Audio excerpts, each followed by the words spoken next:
Guys, আসসালামু আলাইকুম। আপনারা সবাই কেমন আছেন? আশা করছি সবাই খুব ভালো আছেন। আলহামদুলিল্লাহ, আল্লাহর রহমতে আমিও খুব ভালো আছি। তো চলে এলাম স্পেশাল একটা রেসিপি নিয়ে। তো সিজনের প্রথমের এই রেসিপিটা সবাই খুবই পছন্দ করে। তো আমি আজকে বানাবো কলমি শাক আর নোনা ইলিশ আর কাঁঠাল বিচি দিয়ে বানাবো চচ্চড়ির একটা রেসিপি। তো আমি এখানে দেশি নিয়েছি মানে কলমি শাক, তো ভালোভাবে কেটে ধুয়ে নিয়েছি। তো আমি এখানে পরিমাণ মতো তেল দিয়ে ভালোভাবে তেলটা গরম করে পেঁয়াজটাকে একটু ভেজে নিচ্ছি। পেঁয়াজটা ভালোভাবে ভেজে নেওয়ার পর সরু সরু করে আমি আলু কেটে রেখে দিয়েছি। যেমন চচ্চড়ি বানাই সেরকমভাবেই আমি আলুটা কেটে রেখেছি। তো সেটা এবার আমি পেঁয়াজের মধ্যে দিয়ে দিলাম, দেখে ভালোভাবে নাড়াচাড়া করে নিচ্ছি। এই রেসিপিটা দুর্দান্ত লাগে, খুবই ভালো লাগে, সবাই পছন্দ করে এই রেসিপিটা। এটা হলে আর কিছুই দরকার লাগে না।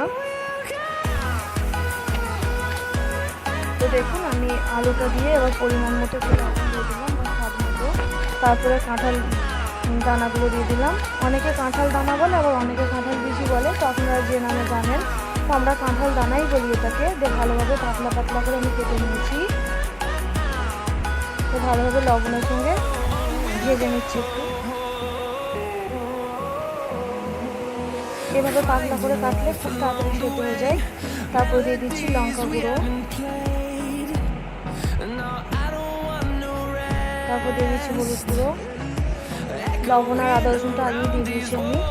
তারপর দিয়ে দিচ্ছি ধনিয়া গুঁড়ো, তারপর দিয়ে দিচ্ছি জিরে গুঁড়ো। তো ভালোভাবে কষিয়ে নিচ্ছি আমি।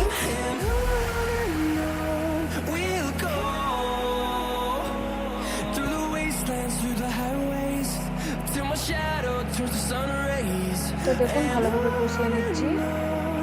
তো মশলাটা খুব ভালোভাবে কষানো হয়ে গেছে। এবার আমি এখানে কলমি শাকটা অ্যাড করে দেবো। তো কলমি শাকগুলোকে আমি একটু ছোটো ছোটো করে কেটে নিয়েছি।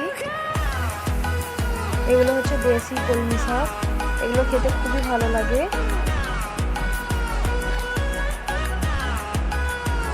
তো ভালোভাবে কষিয়ে নিচ্ছি আমি, দেখুন।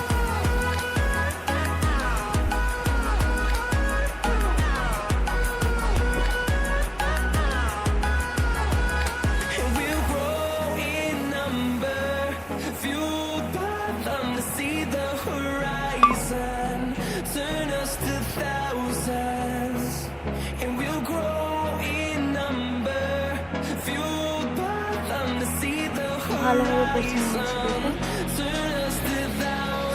ভালোভাবে কষিয়ে নিলে তবে টেস্টটাও খুব ভালো আসে আর খেতেও খুব ভালো লাগে।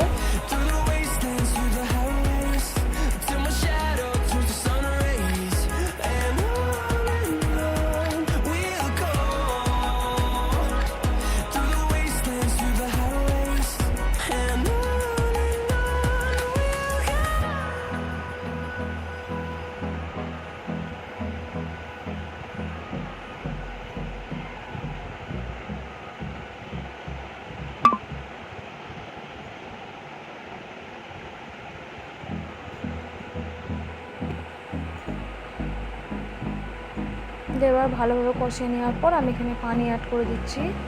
তো এতটা পরিমাণের পানি আমি এখানে দিয়েছি। তারপরে আমি দিয়ে দিচ্ছি নোনা ইলিশগুলো।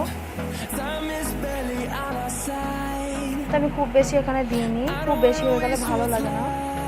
তো এবার ঢাকনা বন্ধ করে আমি রেখে দিচ্ছি 2 মিনিটের জন্য।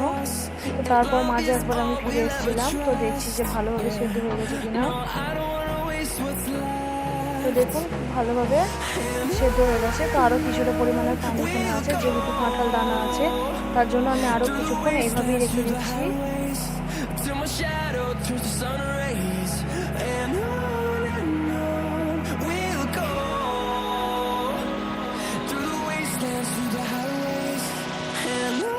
তো দেখুন, অনেকটা পরিমাণে পানিটা শুকিয়ে গেছে বা ঝোলটা শুকিয়ে গেছে।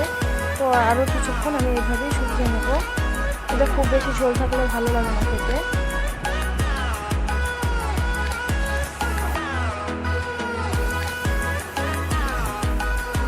এটা একটু শুকনো শুকনো টাইপেরই ভালো লাগে। তো আপনাদের এই রেসিপিটা কেমন লেগেছে?